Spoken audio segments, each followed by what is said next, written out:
Global Explorers, this is your Captain Carl speaking. Welcome aboard for a journey around the world with digital FAO and Agro-Informatics. Please fasten your seatbelts, power up your curiosity, and join us as we cruise through the digital skies towards the future of agriculture. We'll be reaching our final destination shortly.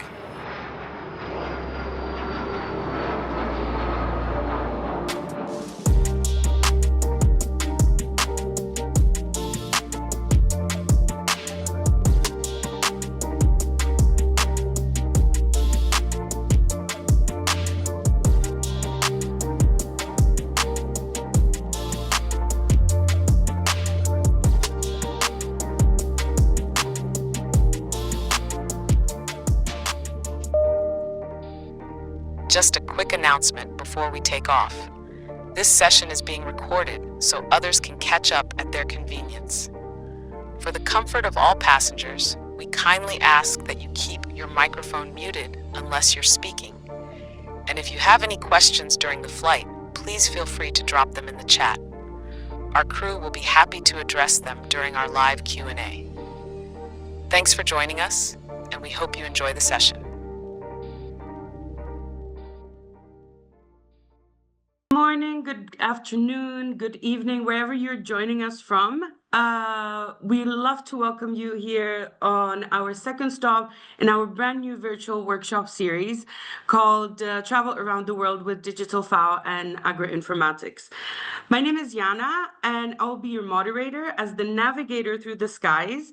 And we will begin this exciting journey exploring how digital tools are reshaping agriculture, research, and education, one university at a time. Today, we're very excited to have Wageningen University and Research, and we're absolutely thrilled to have you with us. I would like you to imagine this session as a flight. So our presenter, Professor Ioannis Athanasiadis from Wageningen University and Research, and our FAO experts, they will be your captains or pilots, and they will be navigating us through the world of digital agriculture and innovation. What about our participants? They're the crew leading the way of academia and research. Just a quick housekeeping rules before we start. As you could see in the video, this session is being recorded, and we will share the recording in the upcoming weeks if you want to share with your networks or with anyone who was not able to join today. We're kindly asking you to keep your microphone muted unless you're speaking. And if you have any questions, please feel to drop them in the chat box. We'll be monitoring them throughout the whole session. If you have any technical issues, for example, like the Wi-Fi connection, your video is not working, you can send me a direct message and we will try to sort it out as soon as possible. I would like to highlight that this series is part of FAO's commitment to empower youth, strengthen the bridge between education and digital tools, and build global connections through innovations and collaborations. In every session, we'll hear directly from universities using tools, for example, the Agro-Informatics platform and digital services portfolio. If you don't know what these two tools are, don't worry, we have you covered. Captain Carl and Captain Diga will provide us with insights and with live demos and show us what these two tools are and how they're changing the way we understand tech and agriculture. So let's get ready to take off. Now I'm gonna hand over the mic to our Captain Athanasiadis from Wageningen University. And please, everyone, enjoy the session. It's meant to be very informal, a lot of fun. So please enjoy and fasten your seatbelts. Over to you. Thank you, Yana. Good morning, good afternoon, and good evening to everyone joining us today. On behalf of Wageningen University and Research, I'm pleased to express our strong support for this important initiative, the launch of the Travel Around the World with Digital FAO and Agro-Informatics workshop series. This is a great initiative, and we are proud to see it taking shape.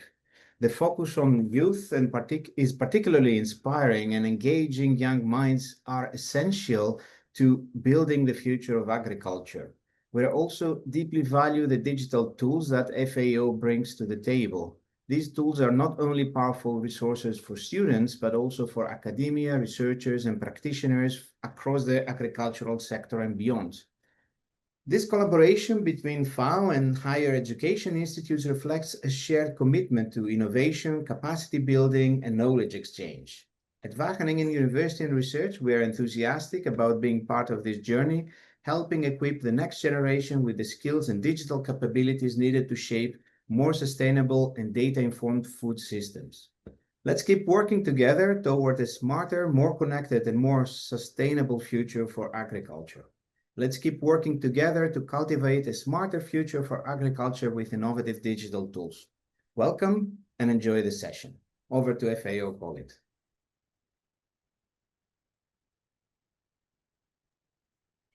Thank you very much. And now I would like to present our Captain Carl. If you're ready for the takeoff, Carl, please, over to you. Thank you very much, Iana, and thank you to everyone for being here today. So I'm going to be talking about FAO's Agro-Informatics platform. Let me share my screen as I take you through it.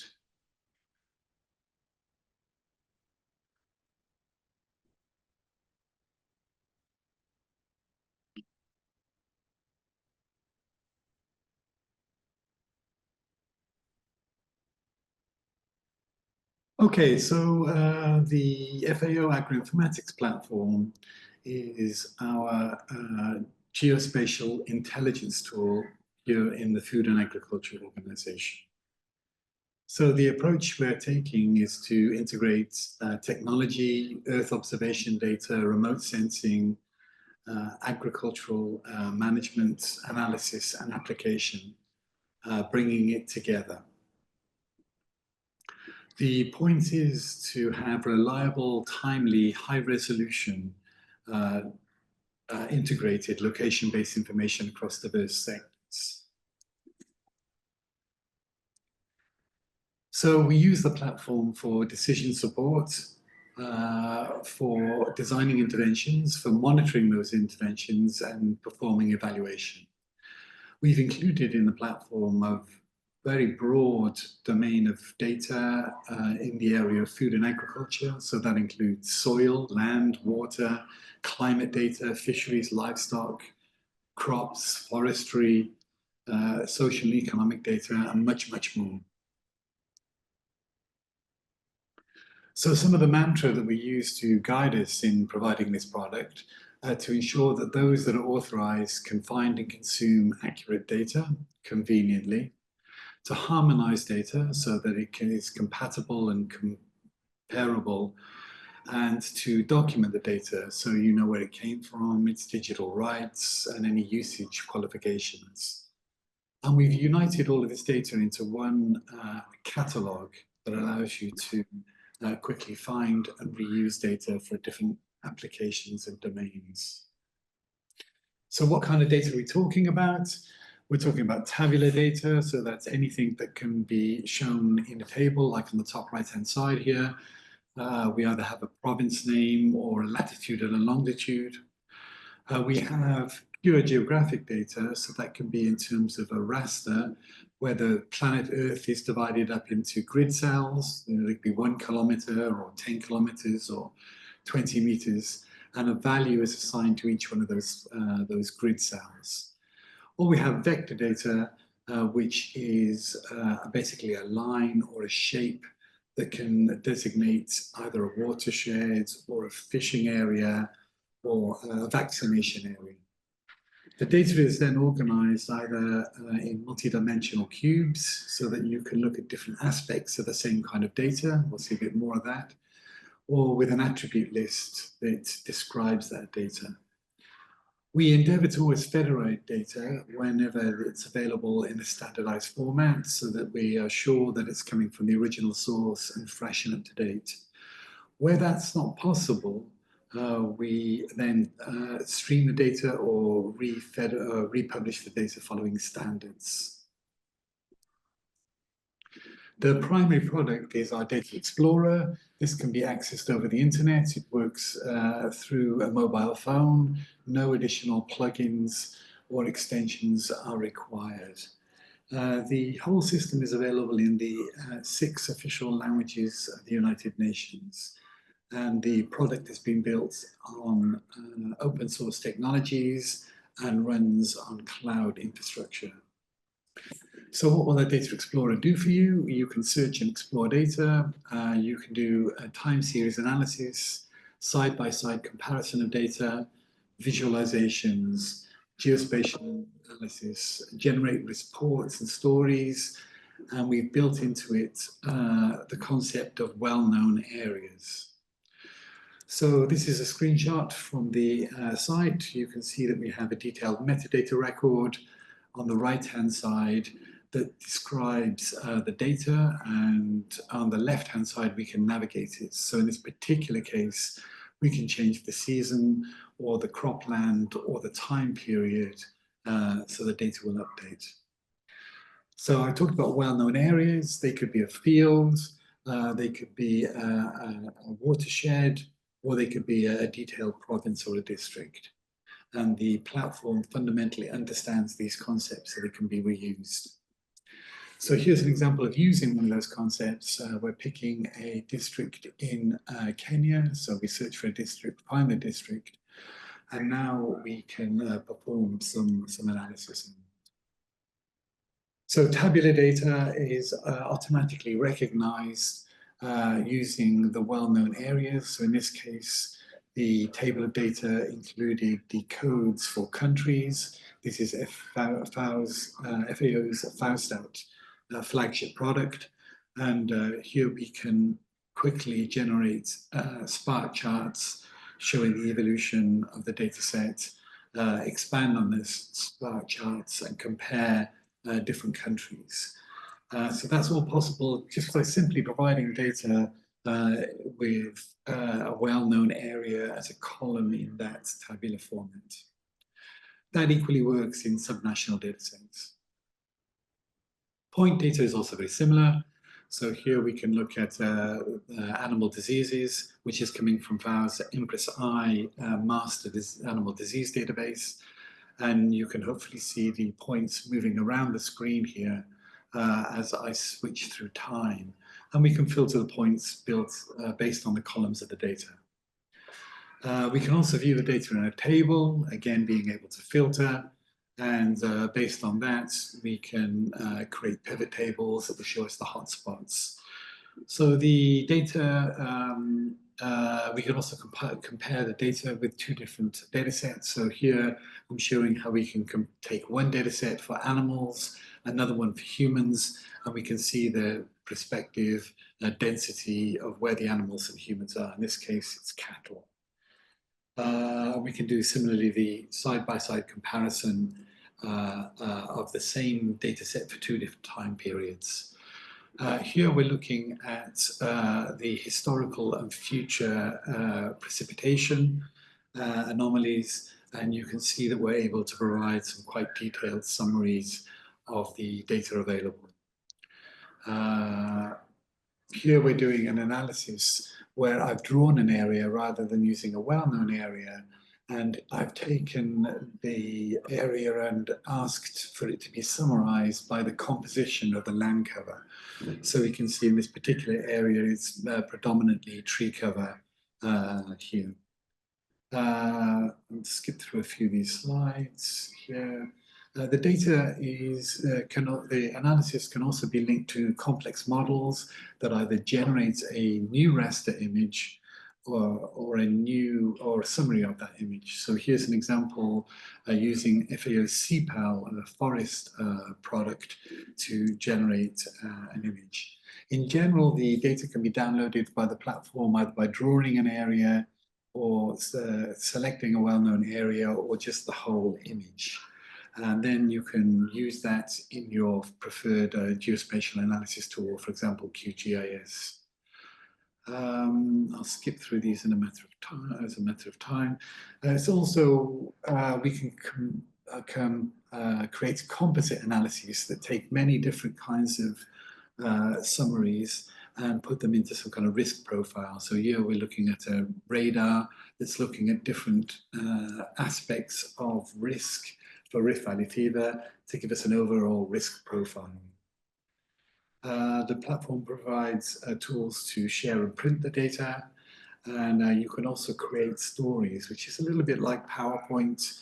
You take the screenshots, you annotate them, but the important point is that when you share that story with a generated link with a colleague or a friend to illustrate a story you're telling the data remains interactive, so they can still interact and further analyze the data. The data is all in a data catalog and following ISO metadata standards. Here's just an example of that. We also are building a model catalog so that you can access the models and reuse them. And we're following the open Earth observation standards for that, developed by the European Space Agency, NASA and JAXA. So presently we have over 2 million layers in the platform, 5,400 datasets from 210 contributors, from 90 federated organizations. And that brings me to the end of my presentation today, and hopefully you have a good overview of what the platform can do. Very much, Captain Carl. I think it's a very great insight of how the Agro-Informatics platform is used and how it works. I think it will be very helpful for students and universities to see how this can be applied in their research and academia. So our next captain speaking is Diga. He will tell us more what is the digital services portfolio and how it works and how it can be applied in real life world. So, Captain Diga, over to you. Thank you, Yana. Good morning, good afternoon, good evening, everybody, depending where you are. My name is Diga, and we work together with Carl. Today, I will be presenting a product I'm managing. It's a digital services portfolio, and I'll just walk you through the system, explaining what, why, and how. Let me just share my screen. Oops. Yes. Is it visible? Yes. Yeah. So this is digital services portfolio.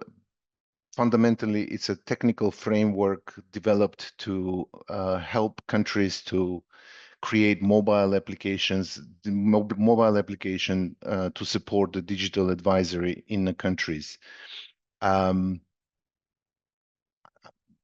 Fundamentally, it's designed to disseminate information depending on the needs of the country. Operationally, we work with any stakeholders in the country, starting with the governmental agencies, institutions, research institutes, academia, as well as the private associations. And the way the application is implemented in each country depends on the needs of the country. The themes, the content is created and tailored towards the needs of the country. But from the beginning, as a default, it comes with all the original themes that we created in a crop production, whether in crop calendar, for the livestock keeping, livestock agri-marketplaces to help dissemination of the price information in Nutri-Food. This was designed and created specifically to deliver information on practices and activities that take place post-harvest, post-kill, to maintain the nutritional value of the products from farm to consumer, as well as introduce some processing, value-added processes that can improve the earning power of the smallholder farmers.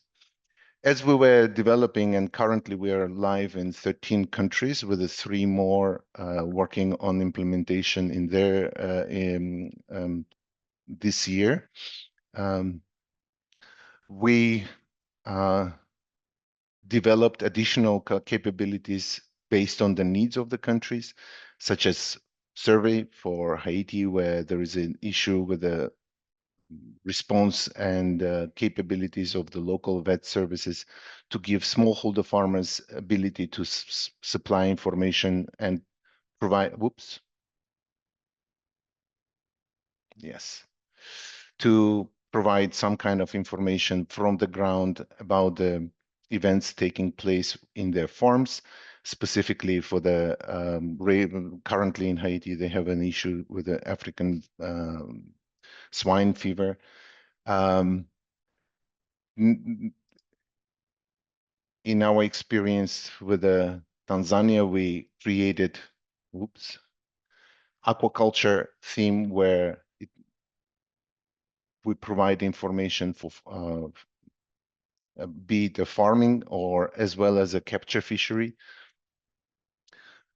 And as you can see, the way we build this application, for each theme, we have structured approach in terms of what kind of information we need to provide, and that information is provided in the form of the small, simple text messages to provide sort of actionable and clear activities to take place within that theme.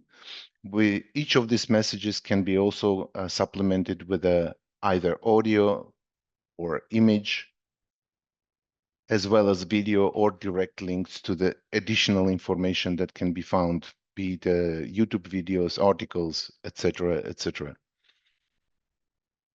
The application can be not just can be, is created individually for each country, and then is located on a local Google Play Store of the country and is available for this country specifically with the content tailored for the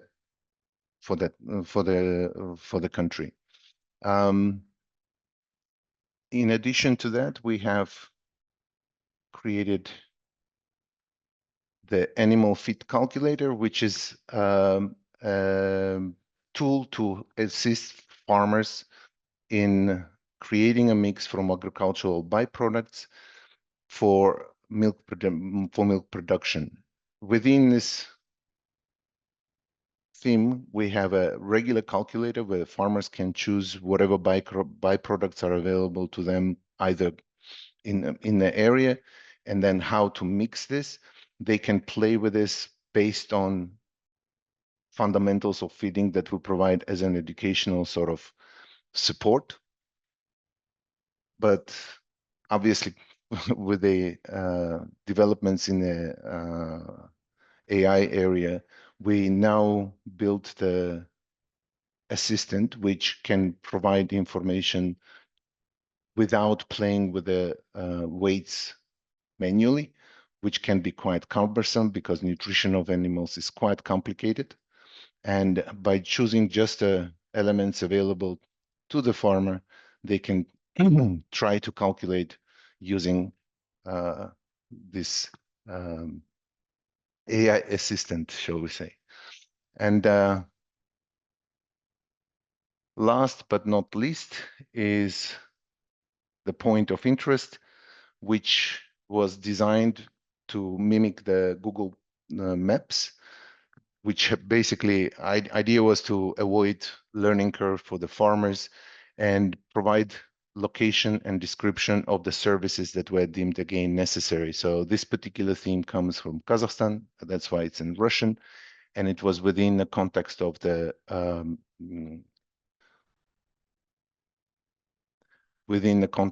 milk production, so for the animals. And here we provide information for the pharmacies and clinic, veterinary pharmacies and clinics, which with some basic information provided about the location, contact, etc., and what services are provided at that location.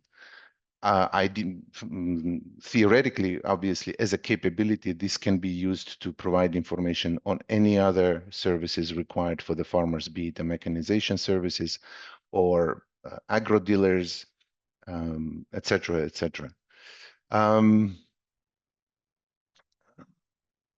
Yes, I'll stop here and hand over to Jana. Thank you very much. you so much, Captain Diga. I think we all learned a lot how the digital services portfolio work. Me especially, I love the example on the aquaculture in Tanzania. I think it's very useful for researchers and perhaps even students who would like to learn a little bit more, and they're looking for these kind of data sets and where to find this information. I have shared both links for Agro-Informatics platform and the DSP in the chat.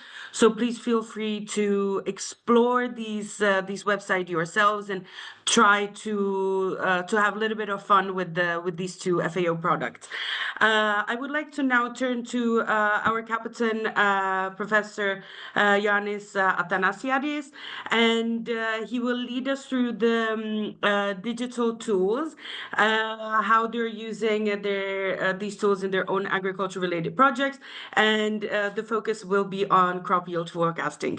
So over to you, Professor. Just to our crew as participants, if you have any questions, please feel free to drop them in the box. We're monitoring the chat constantly. Then we will have an open discussion and you can ask anything you want. We also have a surprise guest here with us today, so I'm not going to reveal anything yet, but please stay tuned, and over to you, Professor. Thank you. Thank you very much. Thanks again for joining today. Let me share my screen. Today I would like to share a little bit our experiences with turning digital services to impact. How we have been... can you see my screen now? Yeah, I think you do, right? Yes. So how to benchmark AI solutions for crop yield forecasting. And it's true that today we live in unprecedented times as artificial intelligence pushes the boundaries forward by helping scientists to solve several complex problems. It powers the detection of skin cancer from images, can predict how proteins fold, won a couple of Nobels last years. It helps us restore ancient Greek scripts and discover faster algorithms for matrix multiplication. There have been also a big impact in agriculture and food security applications. A number of scientific studies over the past 25 years, originating back to work of NASA in early 2000, have shown that using remote sensing images, we can indicate when crops are under stress. And today, combined with data-driven AI, these kind of data streams are already getting in the hands of farmers and improve advisors all around the world. Another great success is the extensive application of machine vision for plant phenotyping. This community has advanced rapidly in the past decade by sharing open data, standardizing their problems as for leaf detection and leaf counting, and developing data-driven AI models. Today, such plant traits from images are estimated at large scale in phenotyping facilities. If we look forward, the farm of the future looks like that it will require farmers to integrate data across several scales, from landscape and remote sensing, satellite images down to genotypes and everything in between. Will the future farmers look more like pilots, as in these flights, that they are in a cockpit and they need to link data across different disciplines and scales? And how to do that? This is where today this offers us new opportunities for tackling global challenges related to food security, climate change, and biodiversity loss. A recent Nature Food editorial made the point that we can do more with what we already have available. We do have computational power, we do have experience, we do have successes, we do have big data. So this is where their opportunities are opening up for tackling food security problems in a more accurate and inclusive way. And indeed, there has been a lot of attempts that start with agri-environmental data and using artificial intelligence and machine learning tools from the shelf, they try to address global challenges. However, if we look a little bit under the hood, the diffusion of artificial intelligence across scientific fields, while exponential in all different fields, as we see in this graph, it has been not equally distributed. So if we look a little bit at these numbers, which are very small, I admit, that's why I focused on a couple of them, we see that agriculture and food is the discipline that had the less impact compared to everything else. So the magnitude of AI-related publications in environmental sciences, in biology has been huge, but even in philosophy, there has been more increase in AI-related publications compared to agri-foods. And this is something that kind of puzzles me and makes me think, okay, why is this the case and what are we missing? If we reflect a little bit, data-driven discoveries in artificial intelligence are founded on data. One of the key elements of the recent AI success is the use of ever-increasing data sets. By using public digital assets as the internet, the training data size have been grown immensely fast in the past decade, by 6 orders of magnitude in the past 10 years only. So we went from data sets that required a million to 100 million data points to over 1 trillion. And that happened extremely fast. If we look in the data that we have commonly available in agriculture, maybe we're in the order of millions for phenotypical traits, but when we look into breeding trials or agronomic trials, definitely we are in the order of dozens of thousands or hundreds of thousands labels or growing seasons. If we turn this around, one might consider, okay, we cannot benefit from the more recent advances in AI. We can safely use tools that are 20 or even 40 years old and still be able to deal with that. And that's a little bit puzzling to me. Another thing has to do with the fact that recent generative models tend to struggle with details, with hands, with teeth, which tend to appear distorted or unnatural or messed up. In this very handy hack image generated by Midjourney, we see that even after exposing current AI methods with millions and billions of images, they are still struggling in incorporating in the most how to say in an integral way the fundamentals of human anatomy. And this is after being exposed to really a lot of data. But also to share some experience of our collaboration with FAO. Last year, we have engaged in a project together with Wageningen Research to investigate the potential of AI to transform agricultural extension and education.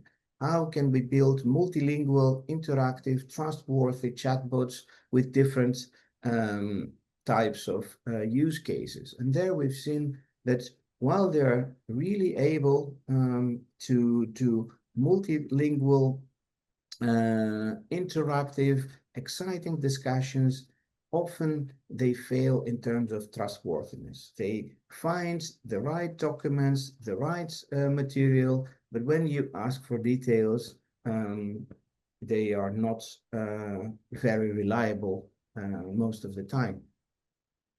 And that brings me to the main points of my speech today, that this approach of getting agri-environmental data and using AI methods from the shelf that have been developed for other types of problems, maybe it's not going to always work.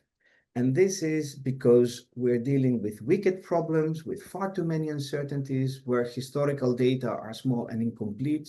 And we are mostly interested for future conditions, which will be different. And also we have all these cross-scale interactions between genotypes, environments, and management. But also we know a lot about agriculture, so we cannot waste all the knowledge we already have and expect that AI will rediscover it from data, because even when it's exposed with really huge amounts of data, occasionally it fails. Therefore, we need an approach to develop tailor-made, some kind of hybrid AI that is made for agriculture. And that requires to include prior knowledge. So the knowledge we have for agricultural systems to be included in how we collect and organize our data, how we develop AI, but also how we deploy it. And most importantly, and what I will talk about a little bit more today, we need to benchmark it. We need to compare it with existing methods, with prior knowledge, and go beyond the hype. It's not only about throwing technology, it's also about measuring its success and its performance, and to do that in a scientific, rigorous way.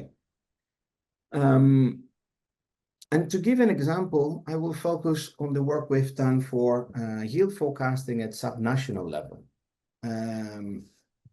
This is a case study that we developed together with the Joint Research Center in ISPRA, in part of the European Commission Joint Research Center. And what they do there is that they develop this crop yield forecasting as a useful tool for many stakeholders, including policymakers. It provides national yield forecasts based on statistical models and expert judgment.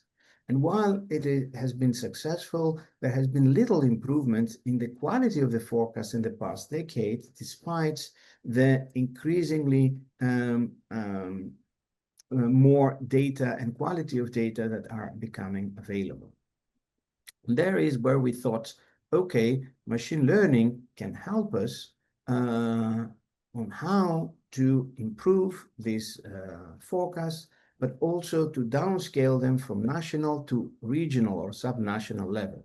And we did that together with the scientists of the Joint Research Center and experts in Wageningen Research to include agronomic expertise in how we design features, how we select appropriate data representations.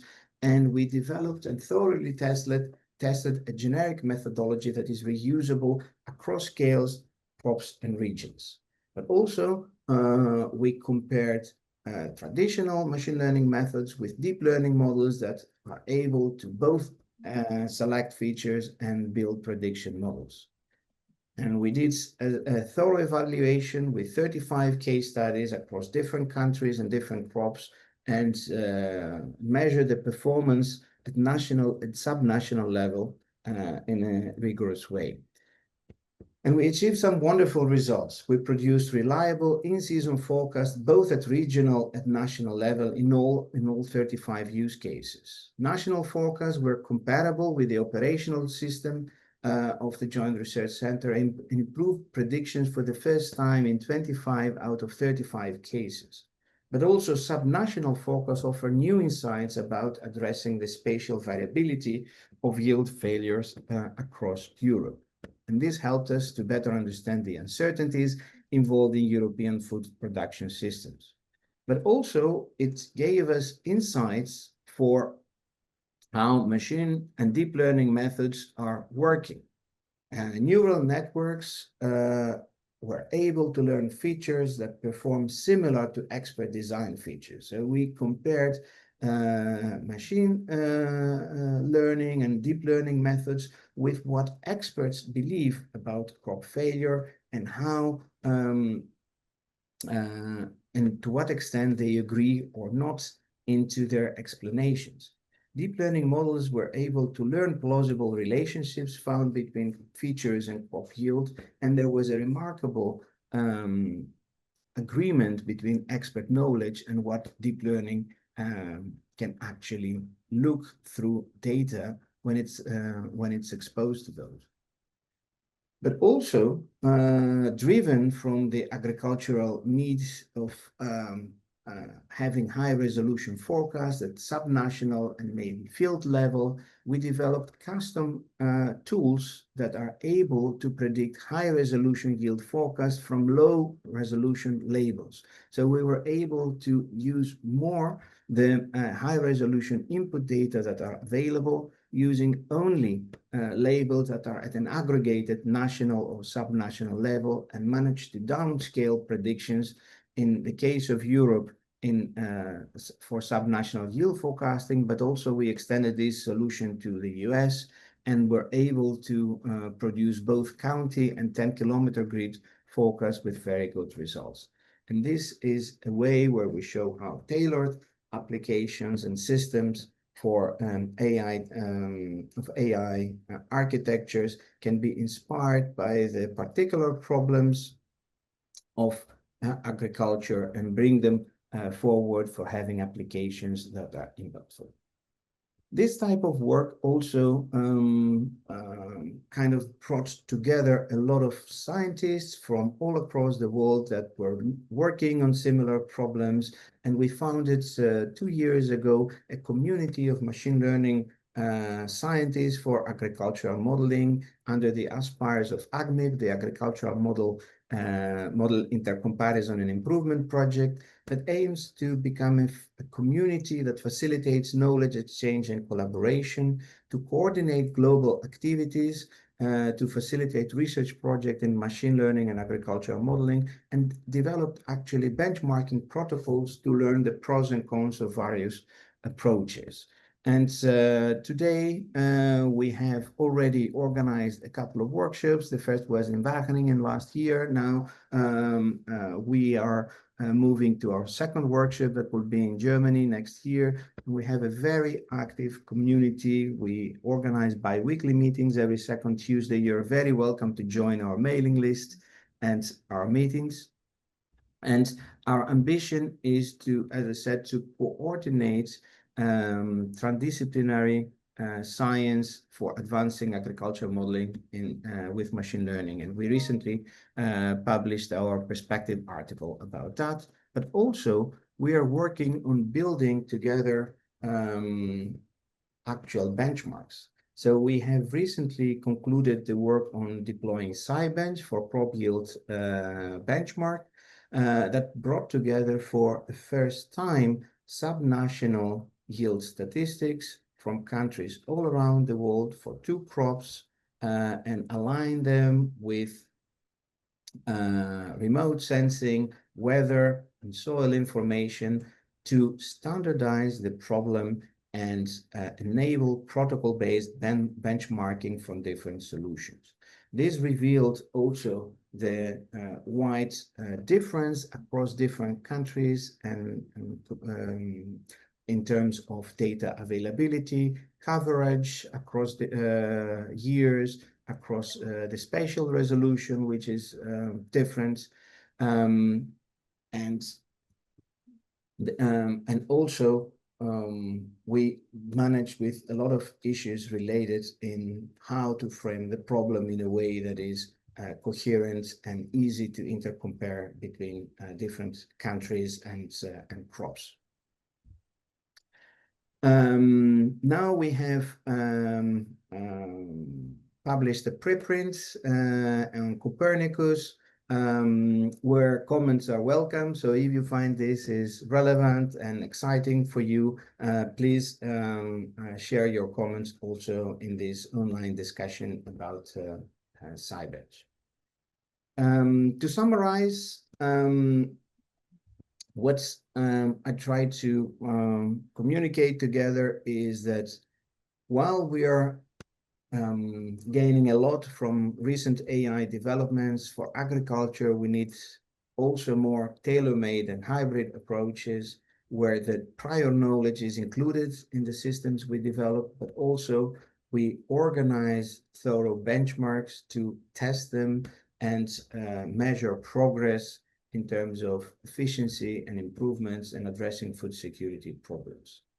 Looking forwards in our group, we're working on 3 main challenges related to agri-foods. The first is on yield forecasting, where we investigate cross-scale interactions, the interaction between genotypes, environment, and management across space and time, but also all these issues related to partial views and domain shifts.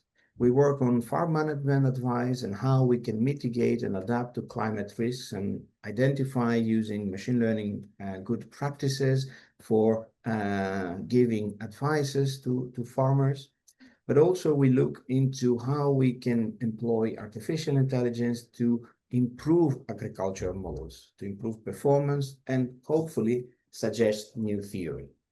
And to do that, we work in a use-inspired approach where agriculture is part of our core.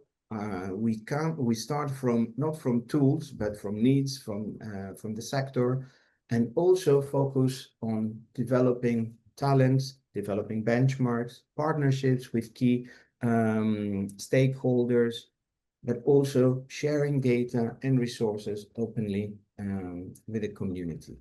And with that, I would like to thank you very much and open the floor for questions and further discussion. Thank you very much. Thank you very much, Professor and Pilot Ioannis. I think it was a very insightful and inspiring presentation. Maybe if I could ask to drop the mailing list into the chat box, if anyone from our participants would like to join, that would be very helpful. And from your presentation, it's very obvious that the future of agriculture is in very capable hands. From what you are doing at Wageningen University. I would like to present my colleague Barbara De La Rovere. She will be guiding us through the questions and leading the open discussion. So please be ready for any questions you would like to ask. You can raise your virtual hand. We will give you the floor. But before, we have a very special guest. I would like to introduce Miss Yvonne van Laarhoven. She is the agriculture attaché from the permanent representation of the Kingdom of the Netherlands to the United Nations in Rome. So welcome, Yvonne. I would love to give you the floor. If you have any feedback, insights, if you enjoyed the session, we hope you did, please feel free to express your thoughts. So the floor is yours. Thank you. Thank you so much, Jana, and great to see you here virtually. Thank you for having me. It's always a fun opportunity for me to keep learning as well during the workday. And a lot of this information was very new for me, so thank you very much. It was a pleasure to be part of this inspiring session of the Travel Around the World with Digital FAO and Agro-Informatics series. And I want to thank FAO and the participating universities for this innovative initiative that brings students and academics together. In the Netherlands, we strongly believe in the power of youth and academia as engines of innovation, and engaging students through platforms like the FAO Agro-Informatics platform and the digital services portfolio help connect these digital solutions with real-world challenges, from food security to climate resilience. At our permanent representation, we actively support youth-centered initiatives that promote sustainable agriculture, and we're proud of our long-standing collaboration with institutions like Wageningen University. We are always looking for ways to strengthen the science policy interface, also here at FAO. And I encourage all students joining today to take full advantage of these resources, to stay curious, and to continue pushing the boundaries of what digital agriculture can achieve. So Jana, thank you very much for having me, and I look forward to hearing more of the ideas and the energy that you all bring to this important conversation. So much, Yvonne. It's great to hear that the permanent representation is so supportive of youth. I'm aware that you do a lot of work on youth, and especially with Wageningen University and supporting the young researchers and the future of agriculture. So thank you very much. Now I would give the floor to Barbara. The floor is open for any discussion. So please feel free to ask our captains any questions, or or if you have any doubts how to use the platforms, the floor is open now. So Barbara, maybe if you would like to give us a quick guide of how this works, and we can kick off the discussion. Thank you one more time, Ivana, and over to you, Barbara. Thank you, Jana. Thank you, Ivana. And thanks, Professor Ioannis, for this presentation. I think Wageningen is a long partner FAO. We are always happy and very excited to hear what is going on.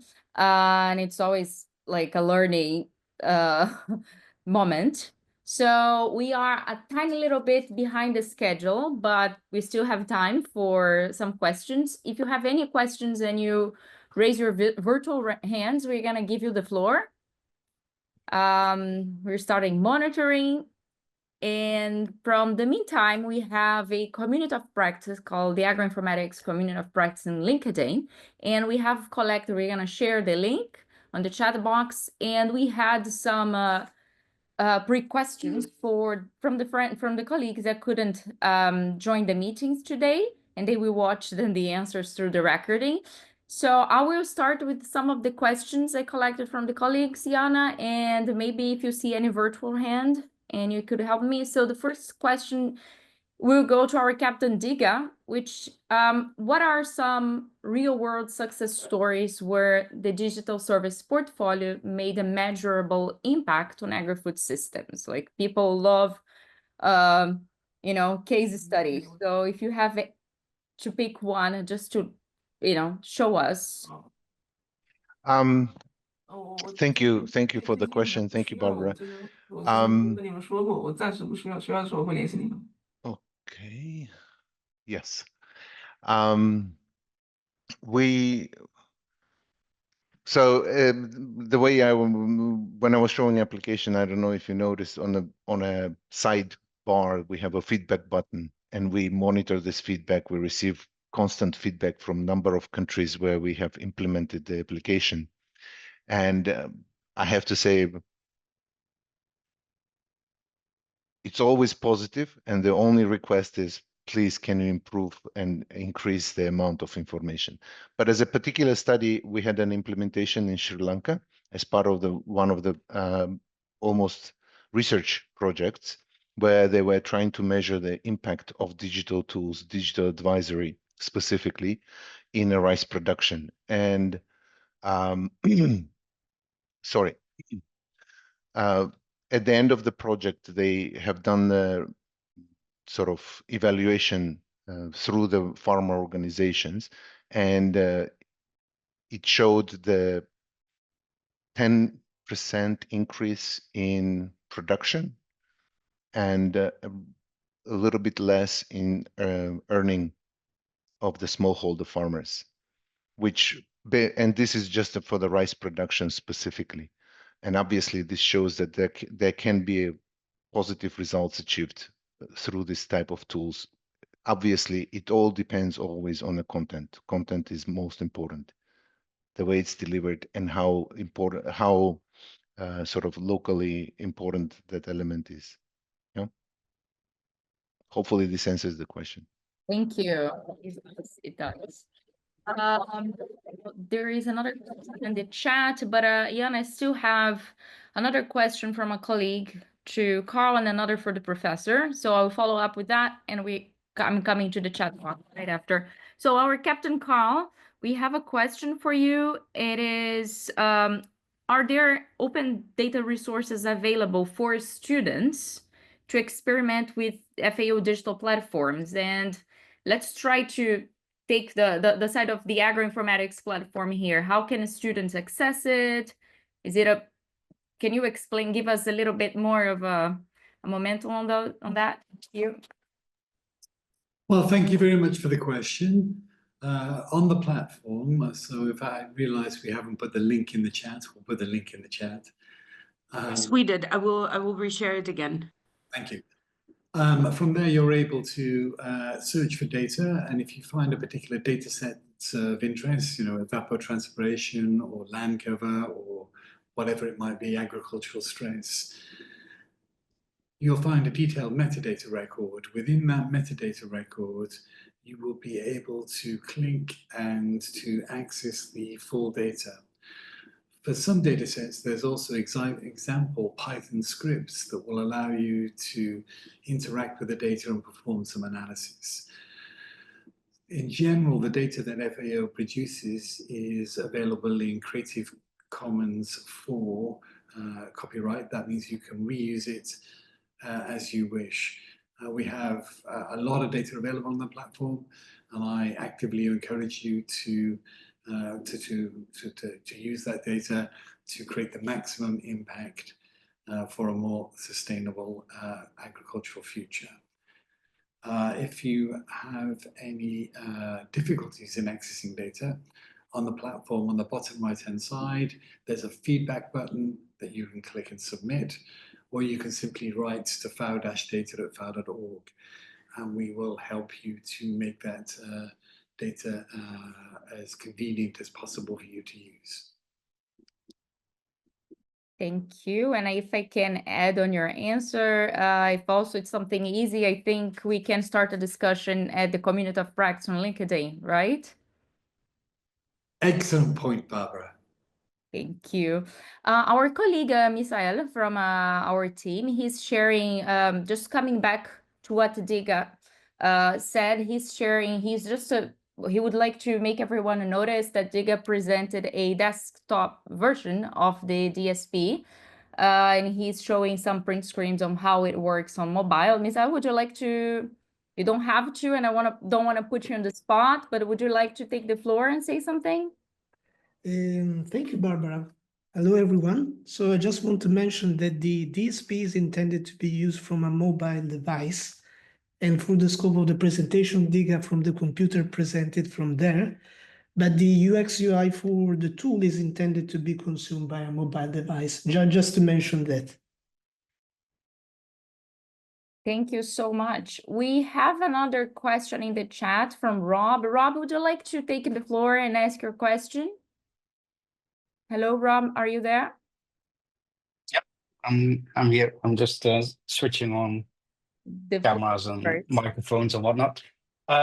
So yeah, I think the platform is quite interesting. So I was wondering if it will be possible or is maybe already is possible to use it in a more programmatic way, so not manual visually searching through data sets, but also having some kind of access via Python notebooks or whatnot.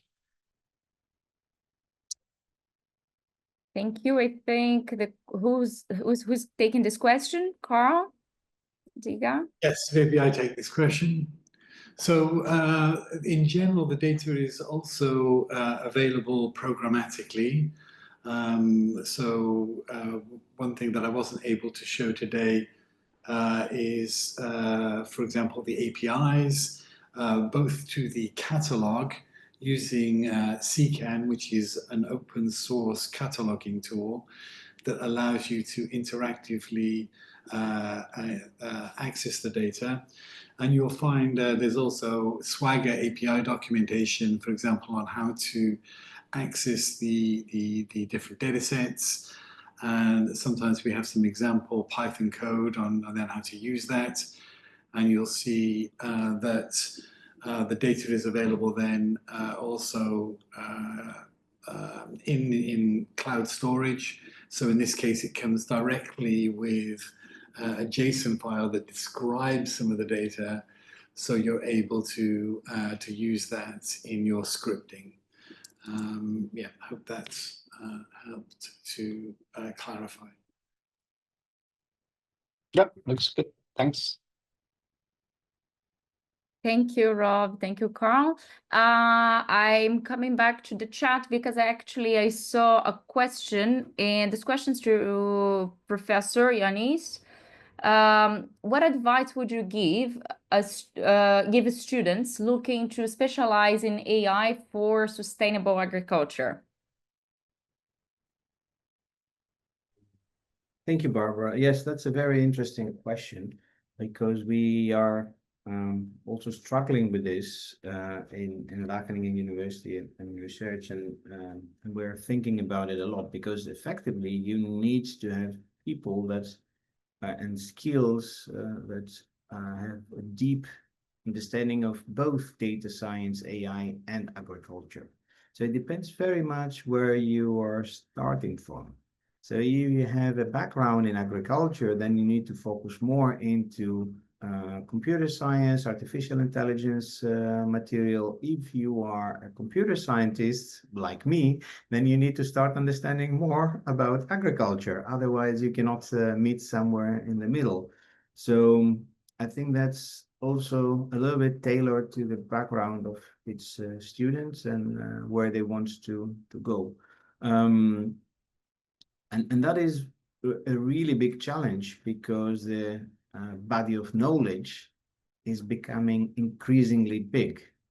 So you need also to realize that you cannot do both in a year and a half of a master's or maybe also during a PhD program, right? So there is so much things going on, both in agriculture and in AI, that you need to focus and find a niche where you can actually understand both communities very well, and you can bridge between the innovations and the needs necessary.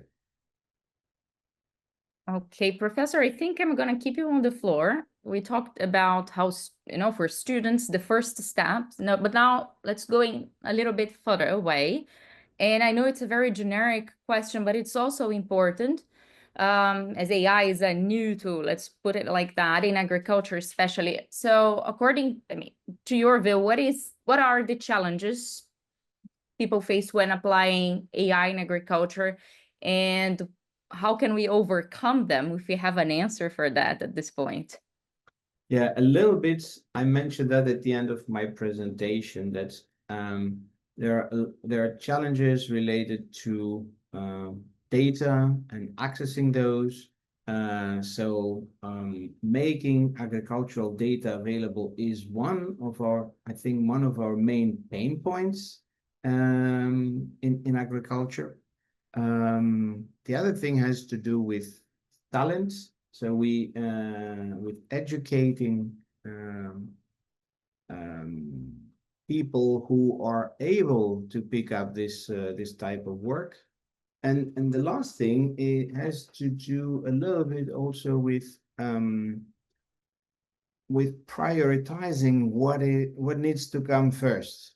When it goes into investments and choices, there are a lot of things that will happen because they are driven by other domains, by other communities. So there we really need to focus on the necessary developments for improving our knowledge about agricultural systems rather than other things that will develop anyway, even without agriculture, from I don't know, code completion and chatbots to image generation or whatever. So there is a lot of developments in AI that has to do with the general way how people interact with computers, and this will happen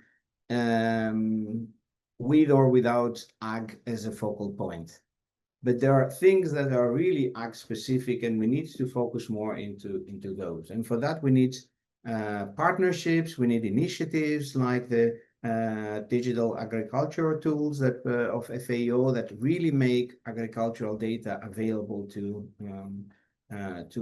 the broader community, so that we can develop methods, we can measure their performance. And this is also where benchmarking comes into the game, that we really need to see how they perform beyond the hype.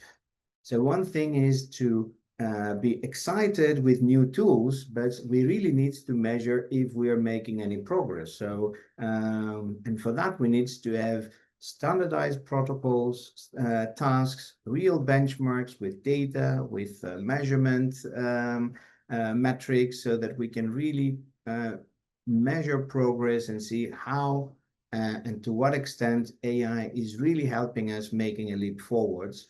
or not. It's also fine if it doesn't, for at least for as a scientific question. But if we look at it more from an impact question, we really need to be able to measure progress. Thank you. I will get in my mind this new hype. It made me think about a study from Harvard Business School that calls AI one of the shiny new things. And I think it's a very interesting term because, yeah, indeed, there's a hype, but we need to get focus and where, to drive it in the correct Yeah, we way. need to move beyond the hype. So how the new generation will interact with computers is changing. So my generation learned programming languages, learned internet, Google and stuff. Now the new generation will learn chatbots and GPTs and different ways of interacting with computers. This is fantastic, but we really need also to see to what extent we are making progress in terms of addressing long-standing problems related to agriculture and food. And that's something where we really need to monitor progress, to benchmark it, to develop data, to make them available so that we can really see to what extent it is helpful. Yeah, so data is the key. Yeah. Okay, thank you very much. That was very inspiring. Now we have another question in the chat box. Jan, I think we still have time for this last question. Yes. Please, would you like to take the floor? Doivo Leskar, I really apologize if I'm not pronouncing your name correctly. Well, I don't see him, but his question was about the DSP, which is, he says, having accessing DSP, I can see plant pest as an entity, while during your presentation there was. What's the problem? So if Diga or Misal would like to take this. Yes. Yes, I saw the image. And in fact, this is, I assume, somebody accessing the application. Doivo, I don't want to mispronounce the name, apologies. I think you're accessing the application in Tanzania. And basically, Tanzania is one of the countries where we implemented the application and it's live there. And because that particular instance was tailored towards the Tanzania, you see the content that was developed and sort of deployed for the farmers in Tanzania. As you can see, there is at the bottom also a link for Mkilimo, which is a national system for the smallholder farmers to get an access to the support from extension services. So if you are using general link in a country where DSP is actually live and deployed, you will see the local version of the application. Yeah. Doivo, I hope did this answer the question? Yeah, You can. That's the only way to see what the image displays. So. Okay, well, if you have any more questions or follow up on that, please write on the chat box or contact us. Oh, I think we can see clapping hands. It answered the question. Kayode, would you like to ask your question live if you are online? Otherwise, I'll go ahead. I can see your hand. Okay, so Kayode is talking about data protection. I don't know if our data protection colleagues are here in this webinar right now. If they are welcome to say anything about how do AI-driven tools and platforms processes user-provided data, farmers, RDs, and etc., while ensuring compliance with GDPR and customer data protection regulations. I think that would be also for DSP colleagues, right? Because DSPs collect information. So is there anything to talk about compliance with the GDPR? Hi, yes. Actually, we do not collect private information. The application is available to anybody free of charge and does not require any registration. There are two particular cases in Jordan and Egypt where we implemented the farmer forum, where it's basically a forum for the farmers to discuss problems, issues, but also ask questions from the experts, which are assigned to moderate and sort of monitor the content on the forum. And even there, we do not, during the registration, we do not collect really private data. Users create the user ID, and we try to minimize sort of impact at all, and it's managed by us in terms of security on our cloud. So that information is not available to anybody other than us, and it's very minimal. When it comes to the application itself, we have neither registration, no monitoring of any personal data whatsoever. Only usage of the application itself. That's all. Thank you so much. Unfortunately, we are on the limit of time. And Coyote, I hope this has answered your question. If it didn't, I may add another perspective to this, because I don't think AI-driven tools and platforms are inherently not GDPR compliant. So from a technical point of view, we can deploy solutions that respect user rights, respect private information, be privacy preserving, and so on. But at the same time, the question, I think, has to do with this way that the big AI companies are operating in the past few years in this race for conquering the world, which is very unethical. Yeah, they are moving fast. They are stealing data. They are not respecting user rights, copyright holders' rights. And then, well, if this succeeds, we will figure that later. If not, the company will be dissolved anyway. Yeah, this is very opportunistic, but this doesn't mean that all AI research behaves in this way, or it is inherent to AI tools and methods.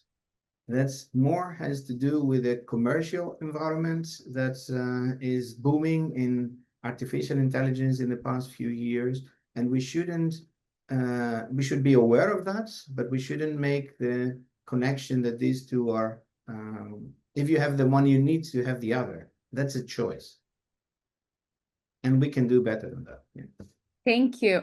Coyote, you're very welcome to keep this conversation going on our community of practice on LinkedIn. We would be very happy to, keep adding on. It's a very important discussion. So we have to wrap up this part of our session. Thank you very much. That was a very nice, let's say, virtual roundtable. I think we've all learned and exchanged a lot.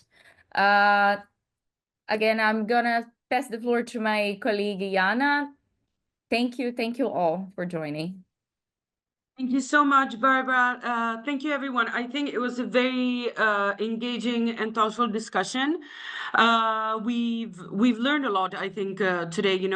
Hearing also what are the challenges, how we can use AI, and learn more about DSP and the Agro-Informatics platform. I'm very grateful to hear the different perspectives, because really it's one of the aim of and objectives of this series is to have a knowledge exchange area, or a place where we can share these ideas, ask questions, start discussions, and so on. So as Barbara mentioned, we're really encouraging you to join the LinkedIn group, on Agro-Informatics. I think it's very, very useful. We can continue the discussions there. And I would like to pass now the floor to our captains, all three of them, Carl, Diga, and Ioannis, for any closing remarks, for their insights, and I would like to also welcome you to the upcoming session with the travel around the world, which will be with Zawal. It will be on the 25th of June. All the participants from today's session will be receiving the invitation. So we are really looking forward to have you there, so you can learn as well what the students and professors are doing at Zawal, which is a university in Cairo. So we are slowly but surely completing the trip around the globe. We're very excited to have more universities and more students joining and professors. So thank you very much. We're looking to see you at the next session. And now over to you, captains. Whoever would like to take the floor first is more than welcome. Let me jump straight in by saying thank you very much to everyone that has participated today. And I found the presentation from Professor Ioannis particularly interesting, and his work there. So thank you very much. And maybe I'll pass the floor to the next captain. Thank you, Carl. Thank you all for joining us. This is our new initiative. We're sort of learning as we go, and we hope that this community of academia, FAO, will expand, and I hope that you will find time to join us on our journey and learn experiences from around the world. Today was really, really interesting. I join Carl in thanking Professor Ioannis for really interesting insights from your research. I also encourage you all youngsters to sort of take a sort of hard look at things we presented today and use them as a starting point for building future solutions, improving the world, basically.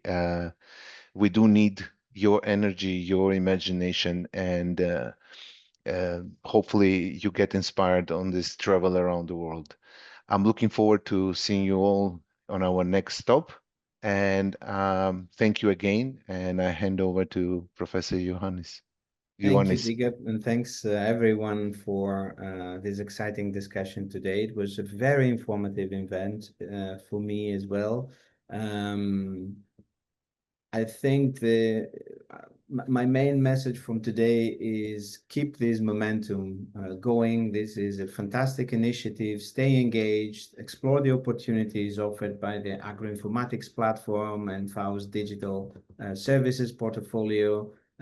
Continue applying these tools and give feedback to all of us. The captains are cannot go very far the plane without excellent crews and participation. So I think all of us are open to feedback, to comments, and we need to keep this momentum up so that we improve digital services. We can actually benchmark and improve AI in agriculture and start solving some real world problems with impact. So thank you very much, and thanks for the opportunity today.